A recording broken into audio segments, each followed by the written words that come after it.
earlier this morning.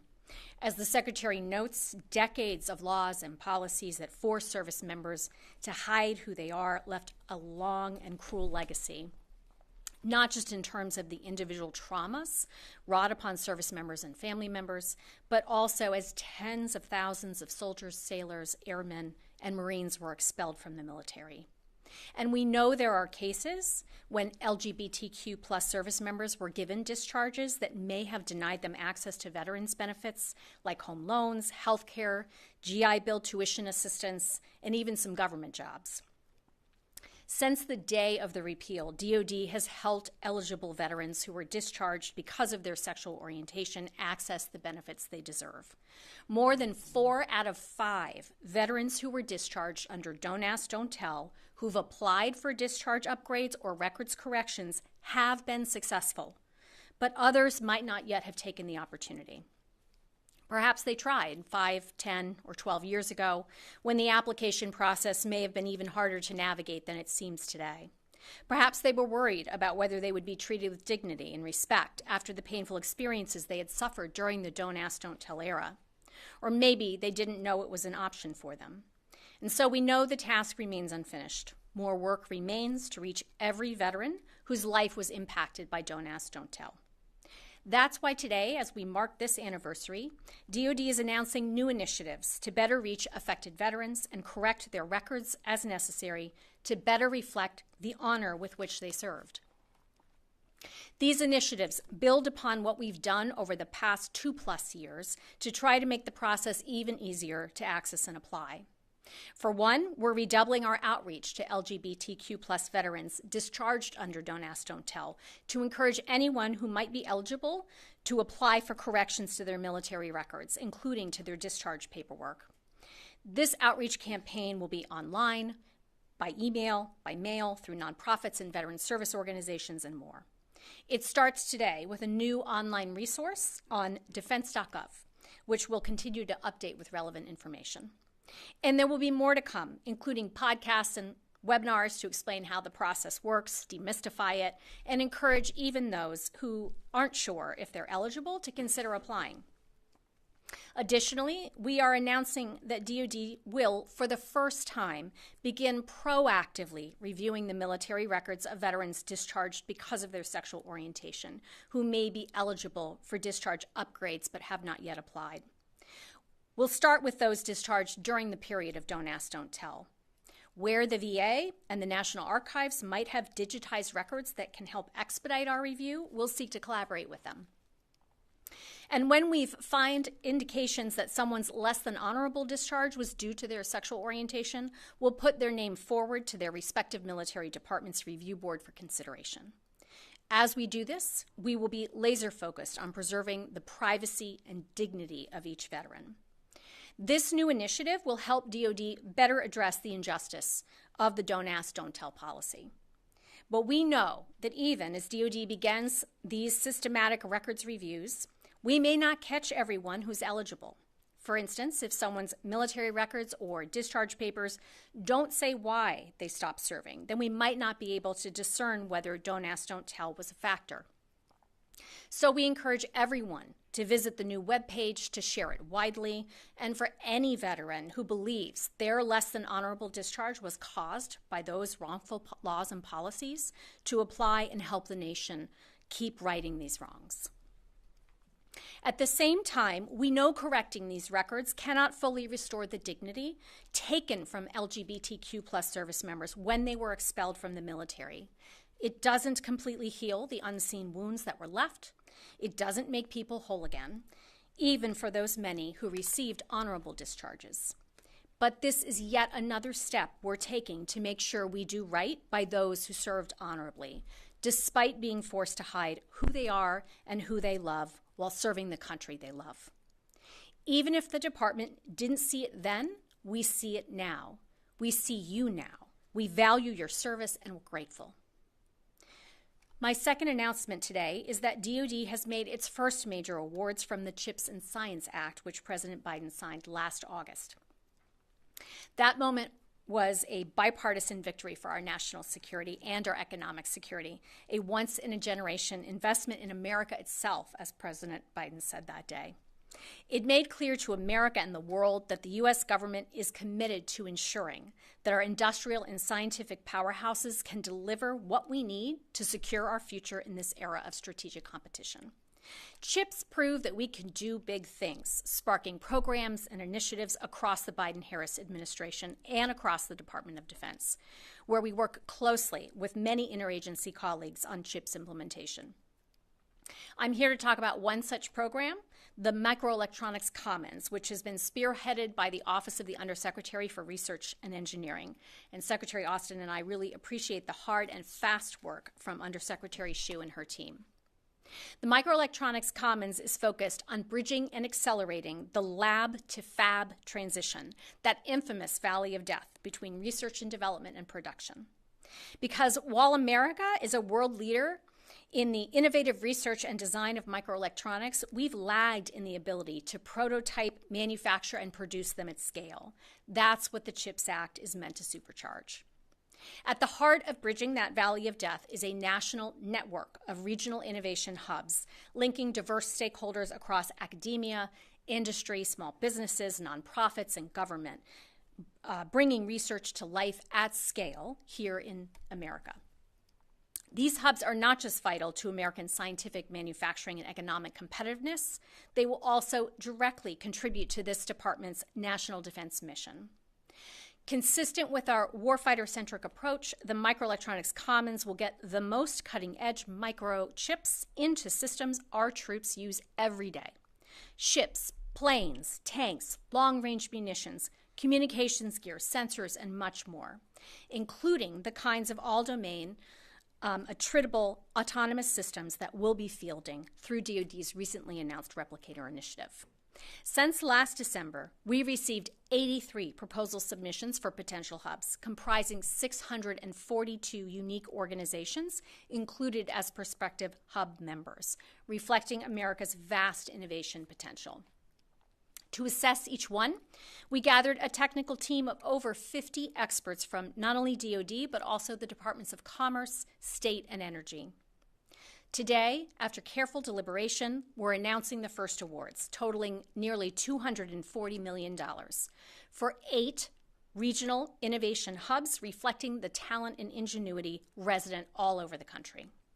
More than 360 distinct member organizations will benefit from today's awards, located across 35 states, D.C., and Puerto Rico, from Alabama to Washington, Georgia to Pennsylvania, Montana, Michigan, Minnesota, and many more.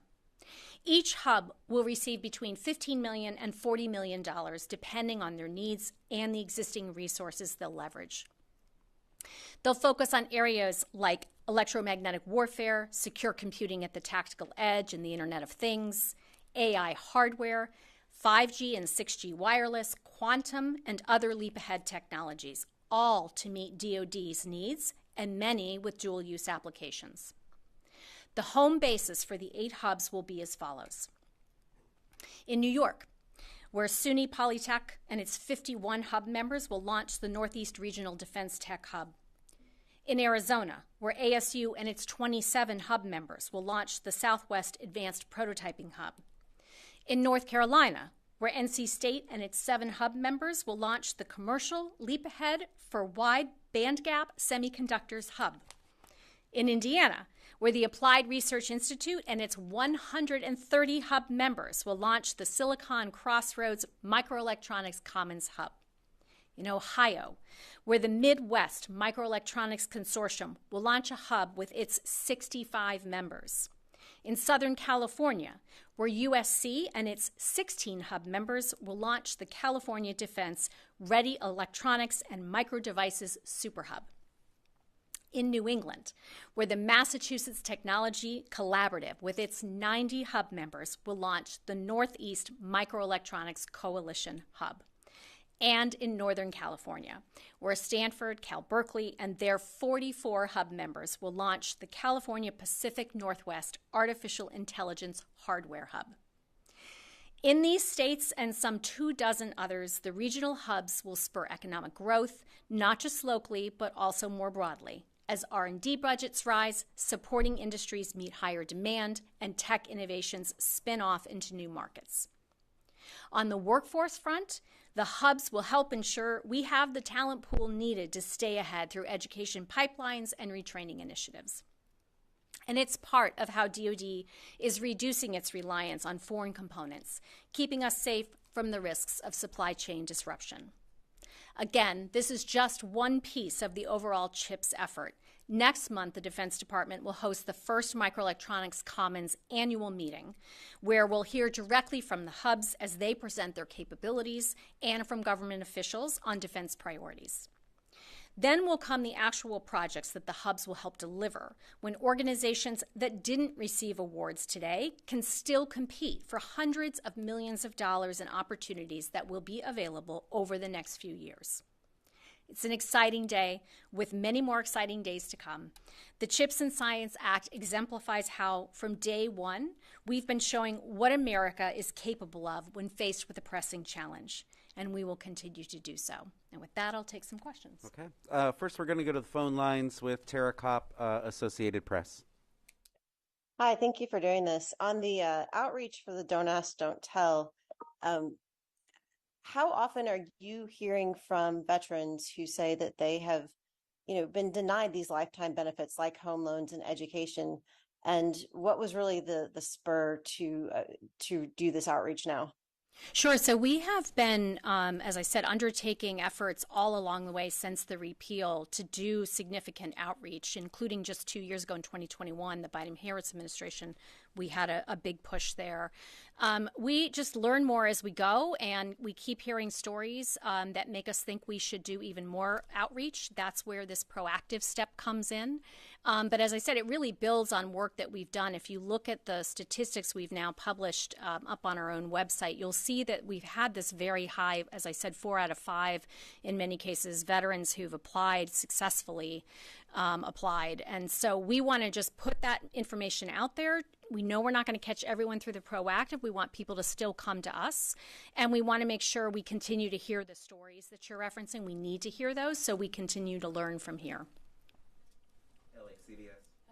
Just follow up on that. Why now? Like, why today specifically? Well, today's the anniversary of Don't Ask, Don't Tell, so we've been working on a number of initiatives, and today's the day we want to roll them out. Obviously, getting the webpage up and running, making sure we're ready to go for the proactive review. That's why today's the day we want to talk about it. It's a good day to focus on the injustices that have occurred and the efforts that we need to continue to take to right them.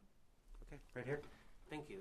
With regard to the CHIPS Act, how will you ensure that these microelectronics that are manufactured by these hubs actually make it into DoD systems? Will you be mandating that through contracts, or will this be government-furnished equipment that go to contractors to put into their systems? How do you ensure that what these hubs actually produce actually get used? Sure. So let me first say I'm going to be followed by Dr. Honey, who can get into more direct detail on the way that the system is going to operate in terms of the DoD contracting process.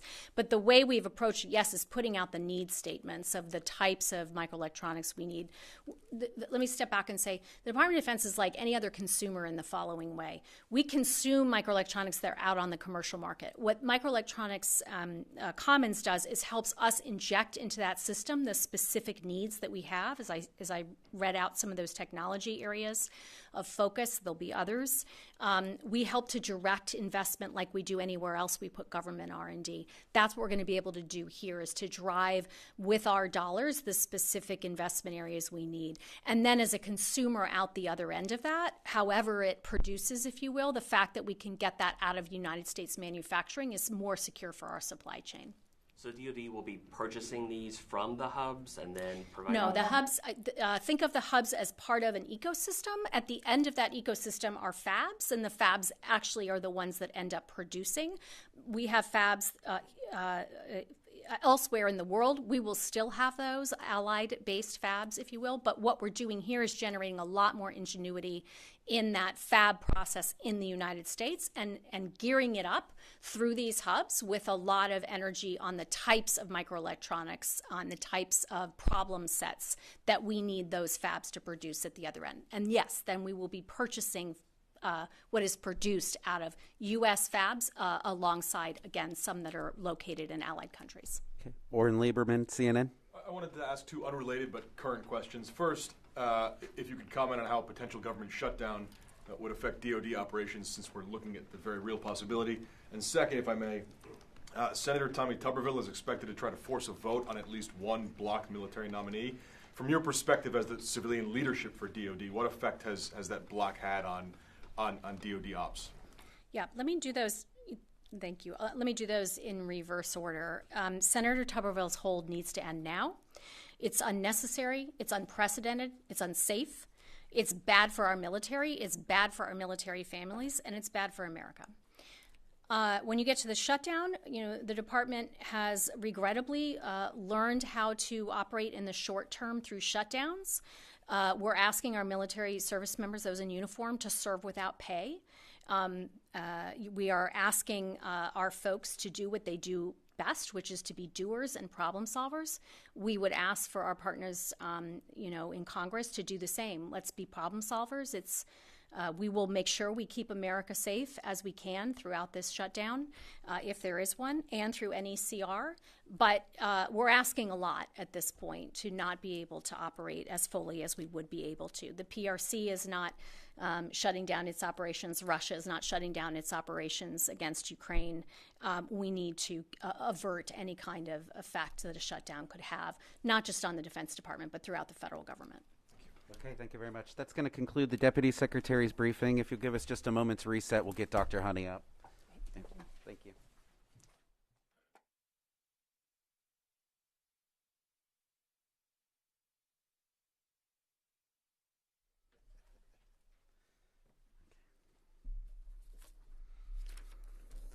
Okay, and ladies and gentlemen, as I had mentioned earlier, this is Deputy Undersecretary of Defense for Research and Engineering, Dr. David Honey.